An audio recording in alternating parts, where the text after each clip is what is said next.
and coos and mere mortal fools to the Middle-earth Screen Machine Theatre. We're only 5 minutes away from starting our next Marinette show of the day. Marinettes are puppets on strings. You don't want to miss this exciting show. We've got hobbits and dwarves and a fire-breathing dragon named Smaug. So, run on over and grab a seat. The best place to watch our show is from the very middle of the audience. If you're sitting all the way over on the far left or right side, you might end up missing on half of the action. So do try to cuddle close in the middle, and we'll see you in just 5 minutes. Follow the sound of the music.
Reminder that the best place to watch the show is from the very middle of the audience. So do try and grab a seat as close to the middle as you can.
as a wizard that others can't do? This is my secret, and I will tell you. Every small thing has a secret inside, trying to whisper to you. If you hear the secret, then you are a wizard too.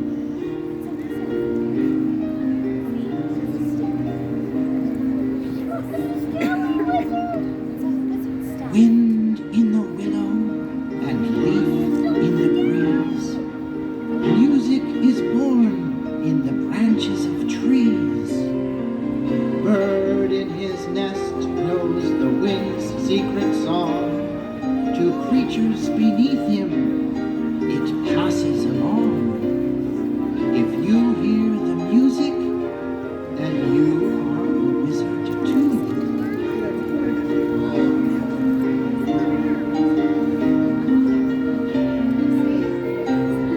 A small furry creature is whispering to me. I hear what you're whispering, and I do agree. What you are now is not what you shall be. A magical change is a good thing to see. Born in the morning, and now without warning, you're free. You're free. You're free.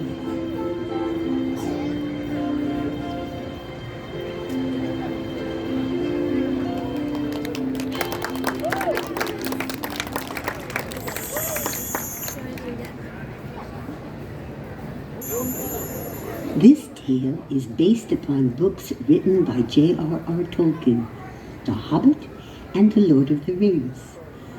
Hobbits are nice little creatures with brown curly hair on their heads and on the top of their feet. They like to dress in bright colors, chiefly green and yellow, and they don't like machines more complicated than a windmill or a water wheel.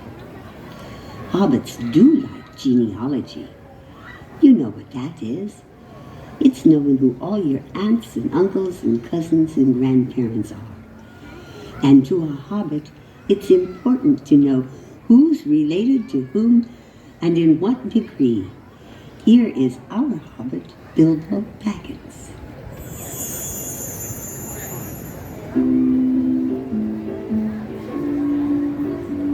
If your cousin quite excessively, related most impressively, descended from the stock of Archie or Bree, you should note cohabitations and welcome new relations by the adding of them to your family tree. Yes, we all take our parts in the humble family arts, like song singing, smoke ringing, cider sipping and candle tipping, bean pulling and noodle rolling, spring lambing, fruit jamming, holly hawking and cradle rocking, barrel staving, nest saving, windmill blowing and horseshoe throwing, strawberry rooting, toy horn tooting. Yes, the art of genealogy surpasses all technology to trace your family traits with skill and industry.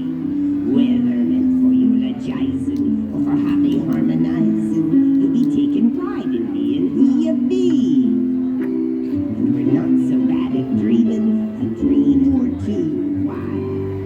Pipeweed picking, ladle licking, tall tale talking, barefoot walking, pony raining and posy chaining, foxglove blooming, pile mushrooming, well water drinking and something thinking, wood bowl laving, full moon bathing, cozy kitchen and fine seam stitching, butter churning, adventure yearning. Yes, we all take our parts in the humble family arts and in taking pride in being who we be.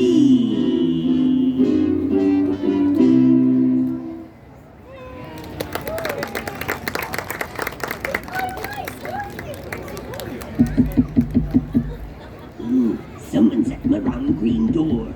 Come in, come in.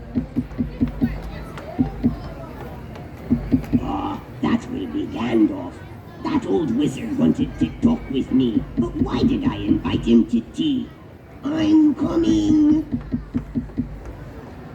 Oh, you're not a wizard, you're a dwarf. Quite right, my dear sir. My name is Dwalin the dwarf, at your service. Bilbo Baggins at yours. Yes, yes. I'm the dwarf that makes all the magical toys for Middle-earth, and I smell seed cake. Yes, Gandalf the wizard. Oh, I love seed cake. I'll have a bite, please. And while you're at it, how about a little beer? I'm thirsty. I was only planning on serving tea. Oh, I know you've got beer in there somewhere, Mr. Baggins. Let's have out with it. Bother. Coming. That will be Gandalf the wizard. He was invited to tea. Come in. Ooh, you're another dwarf. Right, my dear sir. My name is Balin the dwarf, at your service. Baggins at yours. May the hair on your toes never fall out, Baggins. I'm the dwarf that makes all the magical musical instruments for Middle-earth, and I smell pork pie. Yes, Gandalf. I love pork pie. I'll have a sliver, please. And while you're at it, how about a little of that red wine you've got down in your wine cellar? Oh, make yourself at home. I do intend to, Mr. Baggins, of course. Up you go, old dwarf. A very comfy hobbit hole, wouldn't you say, brother? Brother? Yes, but I do wish he'd hurry up with that seed cake. I'm famished. Oh, that sounds like another dwarf. How you dwarves discover what I've got in my wine cellar, what's in my pantry, and what's going into my oven is more than I can endeavor. Quickly, my dear hobbit. It's not like you to keep a wizard waiting on the mat as if he was selling buttons at the door. I'm sorry, Gandalf. I had unexpected guests. Oh, Balin and Dwalin here already, I see. Hello, Gandalf. Have you told Baggins yet why we're here? No, not a word. Haven't even gotten my seed cake yet, Gandalf. I am sorry about that. No time for seed cake now, Dwalin. First tell Bilbo why you're here. Please do. Very well. My dear Mr. Baggins, a great many years ago, a huge dragon named Smaug came swooping down out of the sky and stole all of our treasure. Oh, it was dreadful, it was. Dreadful it was. You must help us get the treasure back, Mr. Baggins. You must. Me and a dragon? Oh! Oh dear, a very sturdy hobbit usually, I assure you, my dwarves. Bilbo, this is no time to faint. Wake up. But Gandalf, why me? Why a little hobbit? Because we need someone small and quiet to lead us into the dragon's cave without waking him up. But hobbits don't like adventure. No more objections, Bilbo. Get your things. We must leave at once. At once. It's a long, long journey filled with many dangers. First, we must cross the great misty mountains. I do hope, my dwarves, that we make it back alive. Alive! And so a hobbit who does not care for adventure has been talked into going on one. On his journey, he met many dreadful creatures, goblins and trolls. But he met beautiful creatures too, like elves. Now the next part of the tale is a little bit scary. The hobbit has gone into the lonely mountain where he has found piles of treasure. Shh. Bilbo is leading 2 dwarves and a wizard right past a great big red gold dragon named Smaug.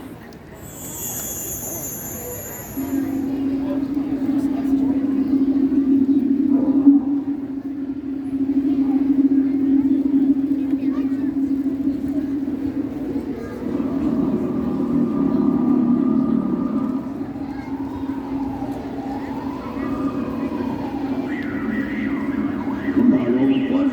The main treasure's right around this corner. All right, Bilbo, but slow down. It's dark in here.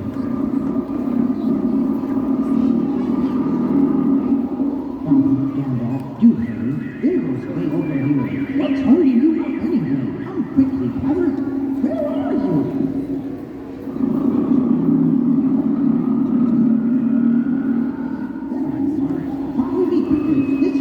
there's no time to lose.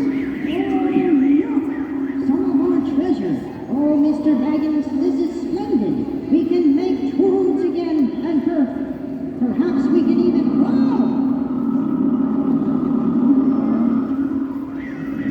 I say, Ganda, what will you do if that creature awakes? Used to have an old trick where I would turn a caterpillar into a butterfly.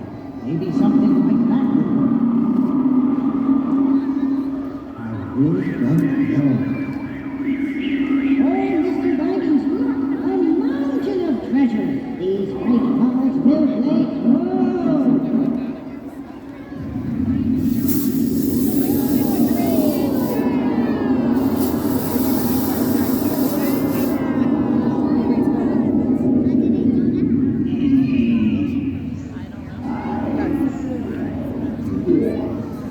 You smell a wizard named Gandalf. I accuse you, great dragon, of stealing gold and jewels from the dwarves.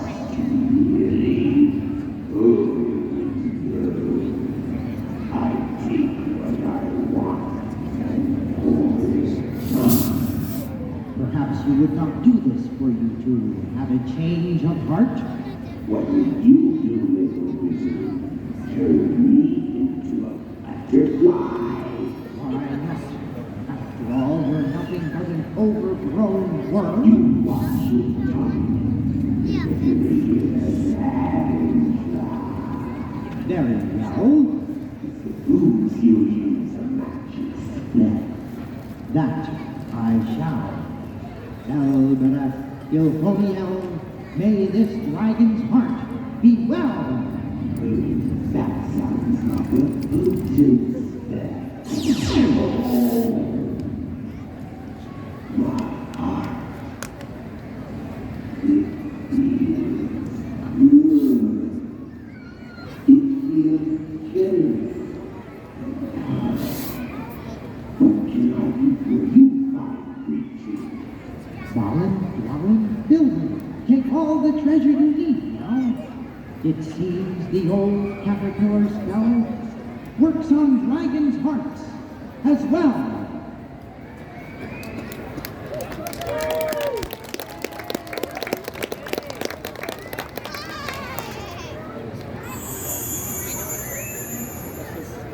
We know it's not like this in Tolkien's story, but this is the way it came down to us in Hobbit folklore. Smaug the Golden became Smaug the Golden-Hearted.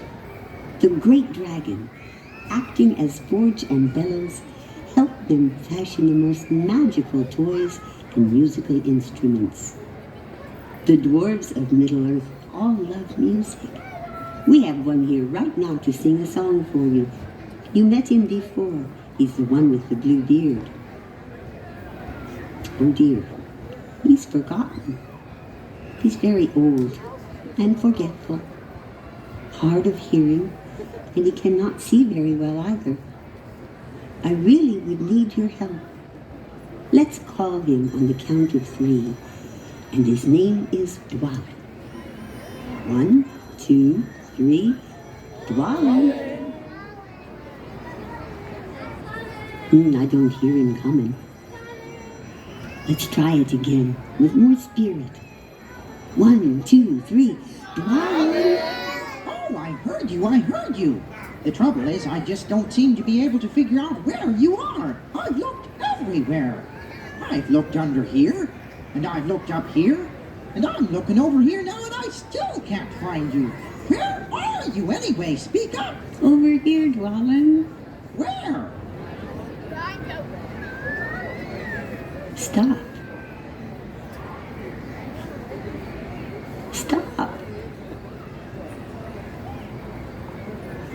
Stop.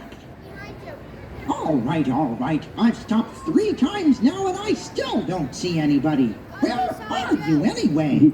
Dwalin, turn around. Did you say turn around? Yes, I did. I don't see what good that will do at all. No, not that way, this way. But I did turn around. No, not all the way around. Just halfway around. All right, I've stopped again. I do feel a bit foolish, don't you know? And I still don't see anybody. Oh, there you are. Hello, everybody. It's about time you showed up. Hello, Dwalin. Hello. Now let me see. Why did I come here today? I forgot. You came to sing a dwarf song, don't you remember? Oh, yes, of course. One to drive away bad spirits, I'm sure. That's what it was. Would you like me to sing you a little dwarf song? Yes, I would. I really would. All right. I can't hear you very well. I would. I'll tell you what. If I sing it to you, will you try to learn it? Yes, we'll all try. And if I sing it to you twice, will you sing it with me the third time? Yes, we will. All right then. Listen carefully to the words. It goes like this. Life to me is like the apple tree with roots that grow invisibly. Now, if you understood the words, you can start singing it with me. And you can also all help by clapping your hands to the music. That'll help us all sing better. I want to hear you clap now. Ready? Life to me is like the apple tree with roots that grow invisibly.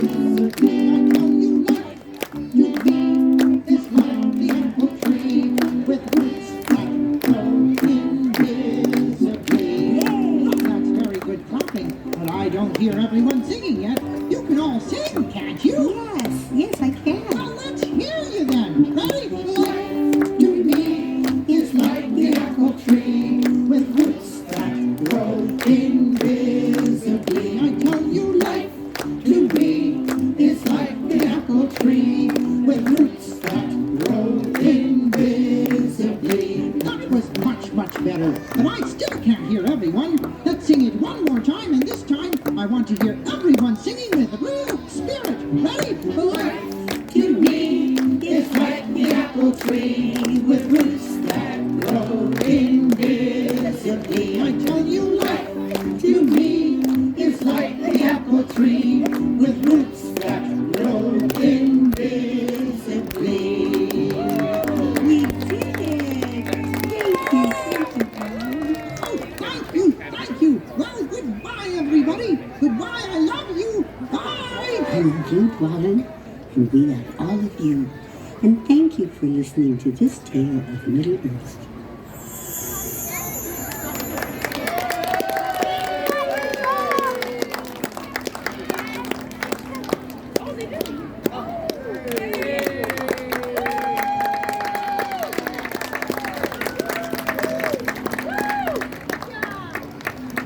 Thank you so much, everybody. We hope you enjoyed that show. We had a lot of fun performing it for you. Just to give you a little bit of history of the show, this show that you just saw was the very first show that Middle-earth Studios created. It was a marionette play created back in 1976. It was written by this fellow right here in the second row. His name is Carl, so let's give him a round of applause. He and his wife wrote the show. They did all the music, and it was recorded in 1982. The recording's from 82, right? Okay, well, your guess is as good as mine. Anyways, so what we're going to be doing for the last part of our show here at the Time Machine Theater, we love the art of marionettes. We want to share that art form with all of you out there. There's not too many puppeteers in the United States still performing with puppets on strings, and there's even fewer of them performing from what we call the marionette bridge. So, for this part of the show, doesn't matter if you're tall or small, you can actually have a seat right here on the very bottom step. Try to give people space, and so come on up, don't be shy. Come have a seat right here on the bottom step. I'm going to head on top of the bridge, and I'm going to show you our puppets and how they work. So, fun fact about Knoebels is one of 2 amusement parks in the United States that has a permanent marionette bridge that people perform from. So Knoebels is very unique in that regard. So here we go. We're going to bring out our first friend. Now, unfortunately, all of the original puppets, with the exception of Gandalf, were lost in a theater accident. But we had these puppets remade by a puppet maker named Keith Frederick, who built Bilbo, the dwarves, the wizard, and I built the dragon along with a lot of friends. Help. Bilbo, can you say hello? Hello. Now, Bilbo, can you sit down so they can see your control? Oh dear, I think he fainted again. Can you say, wake up, Bilbo?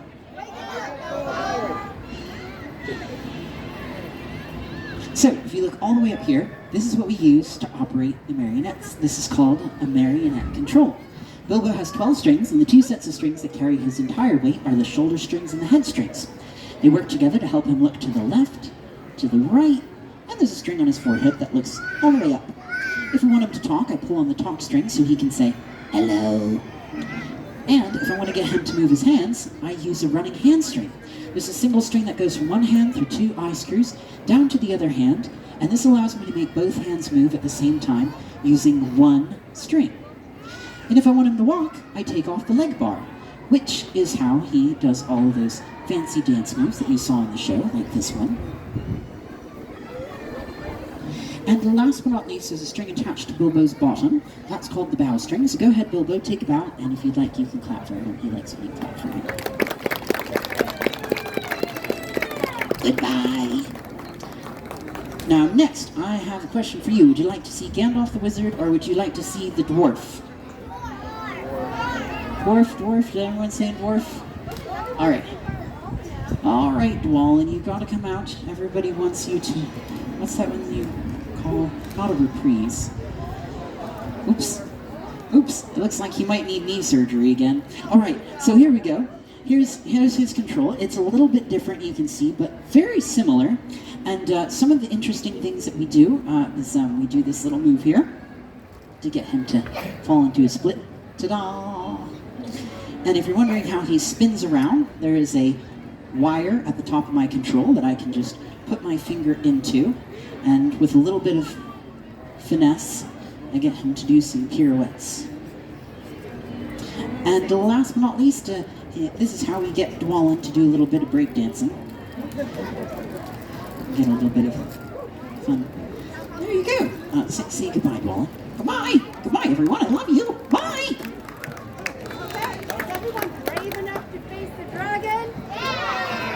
Oh, my friend Kara said you're brave enough. All right, I suppose we'll bring out Smaug. There we go.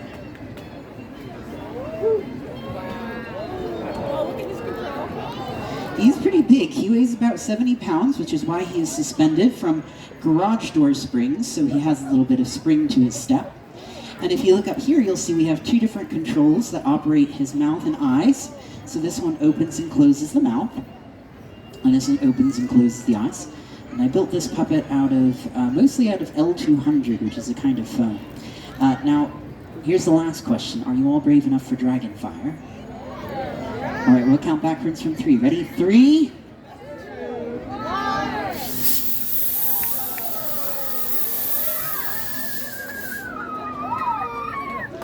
There you have it.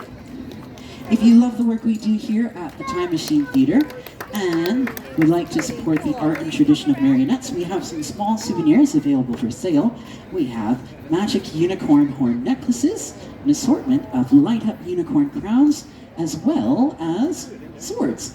Thank you so much, everyone, for joining our show, and we hope you have a lovely rest of your weekend here at Knoebels.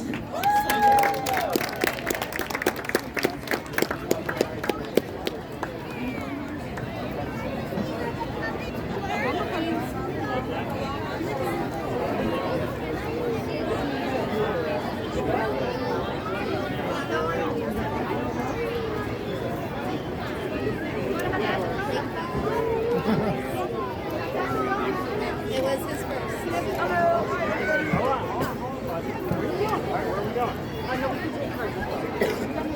Can everyone line up? The ones that ordered us, okay? Just need to line up. What's that?